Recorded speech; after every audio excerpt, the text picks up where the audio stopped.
Hello दोस्तों, स्वागत है आप सभी का आपके अपने चैनल घूमंती शूट में। आज की ये वीडियो 12th क्लास की फिजिक्स की वीडियो है। इसमें हमने जो लेसन 4 चला रखा था आपका, उसकी ये 5वीं वीडियो है। इस वीडियो में आज के हम ये दो बहुत ही इंपॉर्टेंट टॉपिक हैं और बहुत ही ये कंफ्यूजन फुल टॉपिक हैं, यानी कि चुंबकीय बल और लॉरेंज बल।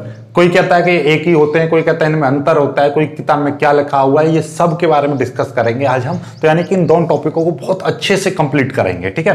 तो वीडियो को पूरा देखना, लास्ट तक देखना, और वीडियो पसंद आए तो लाइक भी करना और चैनल को सब्सक्राइब भी करना, ठीक है। तो स्टार्ट करते हैं। देखिएगा, हमारा सबसे पहले क्या है, चुंबकीय बल। तो चुंबकीय बल पढ़ाने से पहले मैं आपको पढ़ा दूं चुंबकीय क्षेत्र, जो हमने पहली वाली वीडियो में बताया था। जो नए बच्चे आज देख रहे हैं इसी वीडियो को, तो उनको मैं बता दूं, यानी कि एक चुंबक होती है, ठीक है। ये क्या है, कोई मान लीजिए चुंबक है, और पूछ ले कि चुंबक में क्या चीज पाया जाता है, तो आप कहोगे एक उसमें नॉर्थ पोल होगा और एक आप उसमें साउथ पोल होगा, ठीक है। अब हम बात करते हैं, यानी कि चुंबकीय क्षेत्र क्या होता है कि चुंबक के चारों ओर का, जैसे ये चारों ओर का वह क्षेत्र जहां पर चुंबकीय प्रभाव का अनुभव किया जाता हो। कैसा? चुंबकीय प्रभाव। चुंबकीय प्रभाव जहां जहां तक अनुभव होगा वही क्या कहलाएगा, आपका चुंबकीय क्षेत्र कहलाता है। यदि मैं नॉर्मल भाषा में समझाऊं तो ऐसे समझिएगा, जैसे कि आपके पास में मान लीजिए ये गैस है, और गैस पर कितने आपके दो चूल्हे होते हैं, एक और एक दो, और आपने ये जला हुआ है, ठीक है, और रोटी सेकनी है। तो आपके पास में ये रोटी है, तो रोटी को किस पे, ये जल रहा है, ये जल नहीं रहा है, यानी इस पर आग है, तो रोटी को इसके पास लेके जाओगे, आग के पास, तो यहां पर आपके क्या होगा, रोटी सिकेगी। क्या मैं आपसे कहने लगूं इस रोटी को यहां पर ले आओ, क्या सिक जाएगी? नहीं सिकेगी। क्यों नहीं सिकेगी? क्योंकि ये जो आग है, यहां पर जो ताप है, टेम्परेचर है, वो यहां पर है, और इस रोटी को हम यहाँ पे ले जाना है, तो यानी टेम्परेचर, इस रोटी को सेकने के लिए इसके क्षेत्र में ले जाना पड़ेगा, अर्थात इसके ऊपर ले जाना पड़ेगा, आग के ऊपर, ठीक है। आग के ऊपर चलो इतना ऊंचा कर लेंगे, और ऊंचा कर लेंगे तो क्या वहां पर सिक पाएगी? नहीं। तो यानी इसकी, इस आग का जहां जहां तक क्षेत्र है, मान लीजिए यहां तक ये टेम्परेचर दे रही है, यानी यहां तक इस पर तपन आ रही है, तो वहां पर ये सिक जाएगा। ठीक उसी प्रकार ये चुंबक, चुंबक के चारों ओर का वह क्षेत्र यहाँ पर चुंबकीय प्रभाव का अनुभव किया जाता है। यहाँ पर क्या है, टेम्परेचर का अनुभव किया जा रहा है। जाड़े में आग तापते हो तो आग का जो क्षेत्र ऐसे गोल गोल बैठ जाते हो, उसके चारों तरफ तापते हो, यानी कि उस आग का वह क्षेत्र है जहां तक वहां पर ताप का अनुभव होता है। तो वही ठीक उसी प्रकार ये चुंबक है। तो अब बात आती है चुंबकीय बल की। तो यानी जब चुंबकीय क्षेत्र में कोई भी आवेशित कण गति करता है तो उस पर एक बल कार्य करता है, जिसको हम बोलते हैं चुंबकीय बल। क्लियर होगी बात? यानी कि ये कोई आवेश है, मान लीजिए प्लस क्यू कूलम का कोई कण है, यानी कोई आवेश है, या कोई एक कण है जिस पर प्लस क्यू कूलम आवेश है, यानी आवेशित कण, ठीक है। और ये गति कर रहा है, यानी v वेग से गति कर रहा है। कितने वेग से कर रहा है? v वेग से ये गति कर रहा है, और ये चुंबकीय क्षेत्र में गति कर रहा है। तो यानी कि ये चुंबकीय क्षेत्र है, तो यहां पर चुंबकीय क्षेत्र का कुछ ना कुछ मान होगा। तो वो हमने मान लिया कि वो हमें नहीं पता कितना बी वेक्टर, यानी इस चुंबकीय क्षेत्र की जो प्रबलता है वो बी वेक्टर है, यानी चुंबकीय क्षेत्र की जो तीव्रता है वो बी वेक्टर है। तो जब किसी चुंबकीय क्षेत्र में कोई आवेश, प्लस क्यू कूलम आवेश गति करता है, तो उस पर एक बल कार्य करता है, जिसको हम चुंबकीय बल कहते हैं। चुंबकीय बल तो ये है, लॉरेंज बल भी अभी समझेंगे, चुंबकीय बल को पहले ढंग से समझिएगा, ठीक है। तो अब इस बल का जो मान होता है वो कितना होता है, F बराबर Q इंटू, ठीक है, और Q ऐसे भी लिख देते हैं कोई कोई, V इंटू ये V वेक्टर, यानी कि ये होता है इसका मान। कुछ आप F वेक्टर लिखोगे यहाँ पर, और कुछ किताबें ऐसे भी लिखती हैं इसको, और V vector cross V vector, ठीक है। इसका कोई मतलब नहीं है, क्योंकि जो Q कूलम है वो अदिश राशि होता है, इसलिए इसमें क्रॉस लगाओ या डॉट लगाओ कोई फर्क नहीं पड़ता, लेकिन एग्जैक्टली आप डॉट लगाओ तो ज्यादा बेटर रहेगा। कुछ भी मत लगाओ, आपको ऐसा ही रहने दीजिए, Q इंटू ये वाला, ये ज्यादा बेटर रहेगा, ठीक है।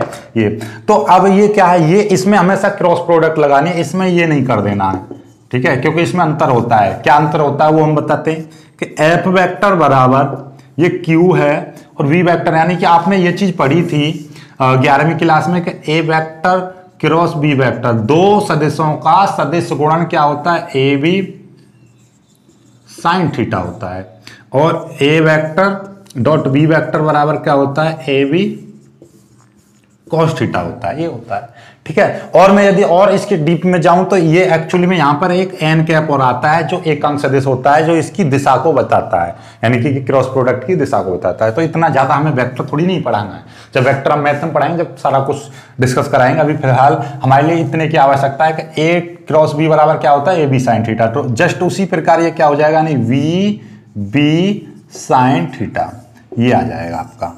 तो F बराबर क्या आ गया, QVV sin थीटा। तो किताबें यहां पर लिख देती हैं, कुछ किताबें यहां पर लिखती हैं, मैं सब कुछ बता दिया आपको, ठीक है। तो ये है आपका चुंबकीय बल। क्या है, चुंबकीय बल। ये चुंबकीय बल होता है। तो क्या परिभाषा बनी, जब कोई आवेश या आवेशित कण किसी चुंबकीय क्षेत्र में मूव करता है, गति करता है, तो उस पर एक बल आरोपित हो जाता है या उस पर एक बल कार्य करता है, जिसी को हम क्या कहते हैं, चुंबकीय बल कहते हैं। तो अब आपसे कोई पूछ लेगा भाई चुंबकीय बल क्या है, तो आप कहोगे सर चुंबकीय क्षेत्र में कोई आवेश गति करे तो उस पर एक बल कार्य करने लगता है, उसी बल को हम चुंबकीय बल कहते हैं। ये चुंबकीय क्षेत्र के कारण उस पर लगता है, तो इसलिए चुंबकीय बल है।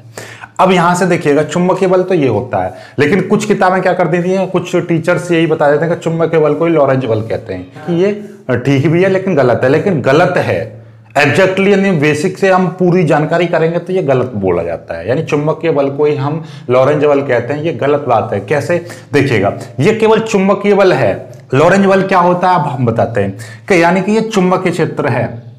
जब कोई कण चुंबकीय क्षेत्र में गति करता है, समझना ध्यान से, चुंबकीय क्षेत्र में गति कर रहा है तो वो क्या है, आपका चुंबकीय बल कहलाता है। लेकिन यही आवेश यहां पर चुंबकीय क्षेत्र है और यहीं पर आपका क्या विद्युत क्षेत्र और हो, क्या हो, विद्युत क्षेत्र और हो। यानी कि जब कोई आवेश विद्युत क्षेत्र तथा चुंबकीय क्षेत्र दोनों में गति करता है या ऐसे क्षेत्र में गति करता है जहां पर विद्युत क्षेत्र और चुंबकीय क्षेत्र दोनों उपस्थित हों, तब उस कण पर लगने वाले, यानी विद्युत क्षेत्र है तो विद्युत क्षेत्र के कारण उस पर क्या लगेगा, विद्युत बल लगेगा। जब विद्युत क्षेत्र है तो विद्युत क्षेत्र के कारण उस पर कौन सा बल लगेगा, विद्युत बल लगेगा, विद्युत बल। और जब वो चुंबकीय क्षेत्र में गति करेगा तो क्या लगेगा, उस पर चुंबकीय बल लगेगा, अभी हमने बताया था, ठीक है। तो यानी कि ये आपका क्या हो जाएगा, FE इलेक्ट्रिक फोर्स, और ये क्या हो जाएगा, FB, ठीक है, चुंबकीय फोर्स। क्लियर होगी बात। यानी कि आप FM मत कर देना, मैग्नेटिक को हम किससे, B से प्रदर्शित करते हैं, इलेक्ट्रिक फील्ड तो E से प्रदर्शित करते हैं। इसीलिए जब E के द्वारा यानी इलेक्ट्रिक फील्ड के द्वारा उस पर कौन सा विद्युत बल लगेगा और चुंबकीय क्षेत्र के द्वारा उस पर चुंबकीय बल लगेगा, ठीक है। तो जब कोई आवेशित कण किसी विद्युत क्षेत्र तथा चुंबकीय क्षेत्र में गति करता है, अर्थात जब कोई आवेश किसी ऐसे क्षेत्र में गति करता है जहां पर चुंबकीय क्षेत्र और विद्युत क्षेत्र दोनों उपस्थित हैं, तब उस कण पर लगने वाले विद्युत बल और चुंबकीय बल के परिणामी बल को लॉरेंज बल कहते हैं। समझ में आ गई बात। तो लॉरेंज बल क्या होता है, लॉरेंज बल अब आई होगी आपको समझ में।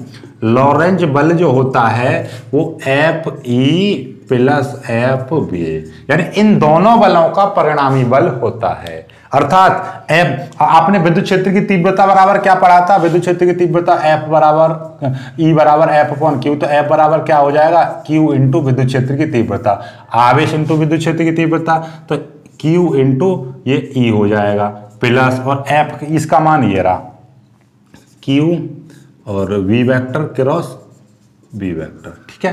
तो क्लियर होगी बात, नहीं होगी, ये हो गया। तो ये है आपका क्या है, ये लॉरेंज बल होता है। तो लॉरेंज बल और विद्युत चुंबकीय बल में दोनों में अंतर भी समझ में आ गया होगा। अंतर क्या है कि चुंबकीय क्षेत्र में जो बल लगेगा किसी कण पर, यदि कोई कण चुंबकीय क्षेत्र में गति, केवल चुंबकीय क्षेत्र में गति कर रहा है, यानी कि विद्युत क्षेत्र की अनुपस्थिति में किसी चुंबकीय क्षेत्र में गति करता है, तो उस पर एक बल कार्य करता है जिसको हम चुंबकीय बल कहते हैं। और विद्युत क्षेत्र में गति करेगा तो विद्युत बल लगेगा। लेकिन यदि कोई आवेश दोनों क्षेत्र यानी एक ऐसे एरिया में गति कर रहा है जहां पर विद्युत क्षेत्र भी और चुंबकीय क्षेत्र दोनों उपस्थित हैं, तब उस कण पर जो बल कार्य करेगा, यानी जो परिणामी बल कार्य करेगा, परिणामी बल किस चीज का, यानी विद्युत बल का और चुंबकीय बल, दोनों बलों का परिणामी बल जो कार्य करेगा उसी को हम क्या कहते हैं, लॉरेंज बल कहते हैं। क्लियर होगी बात। अब कोई किताब क्या कहती है कि चुंबकीय बल को ही लॉरेंज बल कहते हैं। ये कब सही होगा, ये तब सही होगा किसी क्षेत्र में चुंबकीय बल, यहां पर चुंबकीय क्षेत्र उपस्थित है लेकिन विद्युत क्षेत्र अनुपस्थित है। क्लियर है।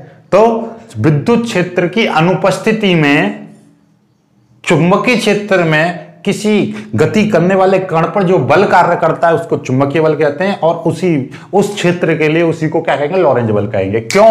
क्योंकि वहां पर वैद्युत क्षेत्र तो है ही नहीं, तो वैद्युत क्षेत्र यदि निकालोगे तो उसका मान 0 आएगा, दोनों को जोड़ेंगे तो यानी कि चुंबकीय क्षेत्र का मान जो भी होगा, चुंबकीय बल का मान वही आपका लॉरेंज बल का होगा। इसीलिए तब कहते हैं हम, यानी कि चुंबकीय बल को ही हम क्या कहते हैं, लॉरेंज बल कहते हैं। लेकिन इसकी खास कंडीशन क्या है, विद्युत क्षेत्र की अनुपस्थिति में। ठीक है, ये कुछ किताबें लिख देती हैं ऐसे, लेकिन एग्जैक्टली तुम्हें मीन्स आज पता चल गया क्या होता है कि यानी चुंबकीय क्षेत्र और आपका चुंबकीय क्षेत्र और विद्युत क्षेत्र में यदि दोनों के कंबाइंड क्षेत्र में यदि कोई कण मूव करता है तो उस पर जो बल कार्य करेगा उसको हम कहते हैं लॉरेंज बल। क्लियर हो गए?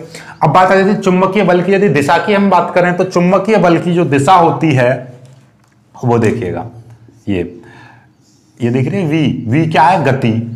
चुंबकीय बल की दिशा गतिमान आवेश की गति की दिशा तथा चुंबकीय क्षेत्र की दिशा के लंबवत होती है। यानी कि वो मान लीजिए गति इस तरीके से कर रहा है और चुंबकीय क्षेत्र, भाई चुंबकीय क्षेत्र या तो बाहर की ओर होगा या अंदर की ओर होगा। चुंबकीय क्षेत्र मान लीजिए ऐसे बाहर की ओर, गति ऐसे कर रहा है, ये अंदर की ओर है, तो यानी तीसरी दिशा कौन सी होगी, ये इसके ऊपर की ओर। यदि मैं बी की बात करूं, बी इधर है और ये इसकी वेग है, तो बल की दिशा किधर होगी, ऊपर की ओर होगी, यानी कि लंबवत होती है सदैव। समझ में आ गई बात? अब दूसरी बात देखो, कहीं कहीं पर कागज का यदि कोई तल है, यानी मैं बोर्ड पर चुंबकीय क्षेत्र की दिशा को प्रदर्शित करूं तो दो तरीके से की जाती है, ध्यान से समझ लेना, एक क्रॉस में और एक इसमें डॉट में। ठीक है, यदि मैं ऐसे क्रॉस बना रहा हूं तो इसका मतलब समझ लेना ये एक समान विद्युत क्षेत्र यानी एक समान चुंबकीय क्षेत्र को प्रदर्शित कर रहा हूं, लेकिन इसकी दिशा किधर होगी, कागज के तल के लंबवत बाहर की ओर। और यदि मैंने ऐसे डॉट से प्रदर्शित कर रहा हूं तो समझ जाना कि ये क्या है, ये एक समान चुंबकीय क्षेत्र है और इसकी दिशा किधर है, अंदर की ओर। तो दोनों में समझ लेना, जहां कहीं पर भी क्रॉस से दिखाया जाएगा प्रैक्टिकल में, या एग्जामिनर पूछ सकता है कि यानी चुंबकीय क्षेत्र को किस तरीके से प्रदर्शित करते हैं, तो आप कहोगे यदि कागज के तल के लंबवत बाहर की ओर हम प्रदर्शित करेंगे, यानी चुंबकीय क्षेत्र की दिशा को यदि बाहर की ओर है तो उसको क्रॉस द्वारा प्रदर्शित करते हैं, यदि अंदर की ओर है चुंबकीय क्षेत्र की दिशा तो उसको डॉट द्वारा प्रदर्शित करते हैं। ये ध्यान से समझ लेना ये वाली बात। ठीक है, नोट्सों में भी लिखी हुई है। आई होप कि ये दोनों चुंबकीय बल और लॉरेंज बल आपको बहुत अच्छे से समझ में आ गया होगा। तो वीडियो को लाइक करना, अपने दोस्तों तक शेयर करना और चैनल को सब्सक्राइब जरूर कर लेना। जय।